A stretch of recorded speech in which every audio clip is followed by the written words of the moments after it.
अस्सलाम वालेकुम नाजरीन, आप सबका खैर मकदम है 10 न्यूज 247 पर। आइए डालते हैं आज की अहम खबर पर एक नजर। केसीआर ने कहा कि यहां 119 एमएलए सीट हैं, जिनमें से 95 सीट्स टीआरएस ने जीते थे, जिसके बाद टीआरएस के सीट्स बढ़कर 104 हुए और फ्रेंडली पार्टी के 60 सीट्स थे। केंद्रीय मंत्री का कहना है कि जैसे महाराष्ट्र में जैसे सरकार गिरी, वैसे ही तेलंगाना में देखने को मिलेगा। तेलंगाना सरकार गिराएंगे। केसीआर ने कहा, गिराइए, हम भी उसका इंतजार कर रहे हैं ताकि वो फ्री हो जाए और हम आपको दिल्ली से उतार देंगे। आइए देखें ये रिपोर्ट। टेल न्यूज 247 को लाइक करें, शेयर करें और सब्सक्राइब करना ना भूलें। जो मैं मोदी साहब के क्लासेस सुन के ट्रेंड है, बड़े महान मंत्री देख रहे, केंद्रीय मंत्री आज हैदराबाद में कह रहे, बड़ा आश्चर्य होता है साहब। यहाँ पे 119 एमएलए सीट है, जिनमें से हम और हमारे फ्रेंडली पार्टी मिलके 100 सीट हम जीत लिए थे। 88 तो हम जीते थे, 95 सीट हम जीते थे, 3/4 मेजॉरिटी। उसके बाद में हमारी संख्या बढ़ी। आज टीआरएस के एमएलए है 103, 104 और हमारे एक फ्रेंडली पार्टी है, उनके एमएलए 7। और माननीय केंद्रीय मंत्रीगण जो हैदराबाद में बैठे हुए हैं, वो कह रहे हैं महाराष्ट्र में जैसा सरकार गिरा है तेलंगाना में देखने को मिलेगा, तेलंगाना सरकार भी गिराएंगे। ठीक बात है, गिराइए, हम भी इंतजार कर रहे हैं उस बात का, ताकि हम फ्री हो जाए, आपको दिल्ली से उतार देंगे।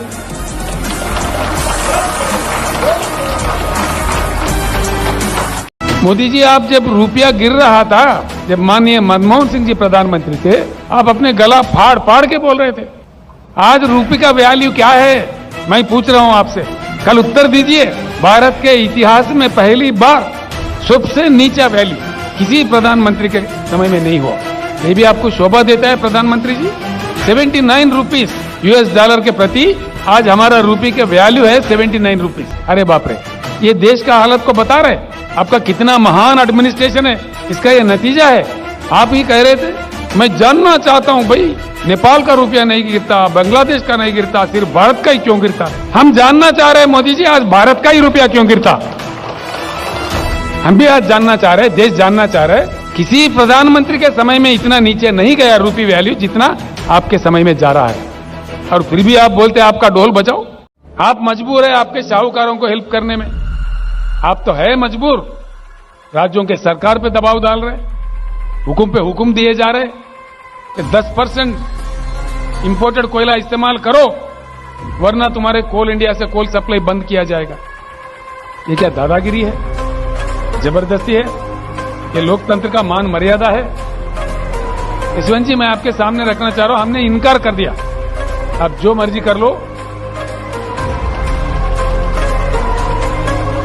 क्योंकि हमारा एक इतिहास है।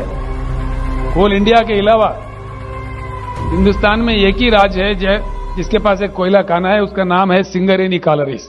हमने कहा हमारे खुद का कोयला है तो हम क्यों ले। हैरत की बात यह है, हिंदुस्तान का कोयला 4000 के अंदर एक टन मिलता है। मोदी जी का जो कोयला है 25 से लेकर 30,000 का मिलता है, 4 गुना 5 गुना ज्यादा दाम देके, क्योंकि इनका दोस्त है एक शाहूकार, वो इंपोर्ट करता है। इसीलिए मैं आपको टाइटल दे रहा हूं कि आप प्रधानमंत्री का काम नहीं कर रहे हो, आपके शाहूकार दोस्तों का सेल्समैन बन के काम कर रहे हो।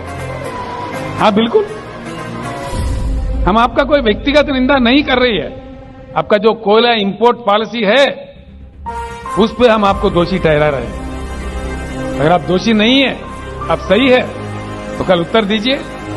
कल के आम सभा जो बड़े हिंदुस्तान के आपका सारा फौज उतार के आप आयोजित कर रहे हो, खुशी की बात है, कीजिए, हमें उससे कोई एतराज नहीं है। लेकिन उस सभा के दौरान जो आपका भाषण होगा, जो सवाल आज हम खड़े कर रहे हैं देश के जनता के तरफ से, इनका उत्तर हम आपसे चाह रहे हैं, क्लैरिफिकेशन हम चाह रहे हैं। अगर आप निर्दोष हो तो बताइए, देश के सामने रखिए।